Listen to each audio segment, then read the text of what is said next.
வணக்கம். திருச்சிற்றம்பலம். தென்னாடுடைய சிவனை போற்றி, என் நாட்டவர்க்கும் இறைவா போற்றி. எப்படி இருக்கீங்க எல்லாரும்?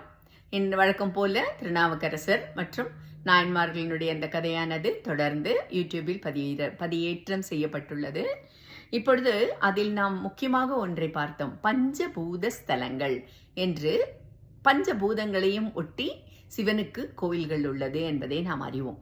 அந்த கோவில்களில் முதல் என்னென்ன அதெல்லாம்னு கேட்டாக்கா, இந்த பூமி பிருத்வி, அப்புறம் அப்பு நீர், அதுக்கப்புறம் தேயு என்ற நெருப்பு, அதுக்கு பிறகு வாயு என்ற காற்று, பிறகு வெளி என்ற ஆகாயம் என்ற 5 தான் பஞ்சபூதங்கள். அதில் இந்த நிலமானது எந்த கோவில் அப்படின்னு சொல்லி கேட்டா, ஏகாம்பரேஸ்வரர் கோவில் காஞ்சியில இருக்கு. பிருத்விலிங்கம் அல்லது மணல் லிங்கம் என்று பெயர். அடுத்த கோவிலுக்கு போலாமா? நீர் அப்பு ஜம்புகேஸ்வரர் கோவில் திருவானைக்காவல். அப்புலிங்கம் அல்லது ஜம்புலிங்கம் என்பது இறைவனுடைய பெயர். இதை பற்றி தான் நம்ம இன்றைக்கு நாயன்மார்கள் கதையில பார்த்தோம். அடுத்தது நெருப்பு தேயு, அது எதுனா திருவண்ணாமலை. அண்ணாமலையார் கோவில் அக்னிலிங்கம் அல்லது ஜோதிலிங்கம் என்று கூறப்படுகிறது.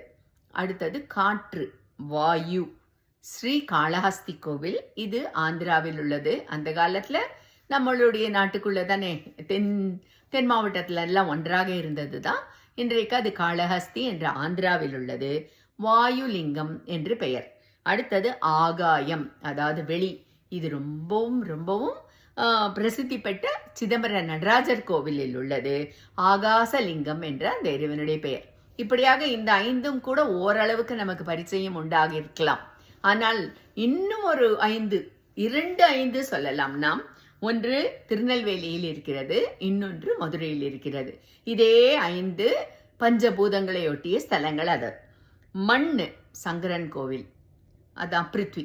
அடுத்தது நீர் அப்பு தாருகாபுரம் அப்படிங்கிற கோவில். அடுத்தது காற்று வாயு தென்மலை, தீ நெருப்பு தேயு, கரிவலம் வந்த நல்லூர், ஆகாயம் தேவதானம். இந்த 5 கோயில்களும் திருநெல்வேலியில் இருக்கிறது. அடுத்தது மதுரையை பார்ப்போமா? மண் இம்மையில் நன்மை தருவார் கோவில். அடுத்தது நீர் திரு ஆப்பனூர் ஆப்புடையார் கோவில். அடுத்தது காற்று முக்தீஸ்வரர் கோவில். அடுத்தது தீ தென் திருவாலவாயர் கோயில்.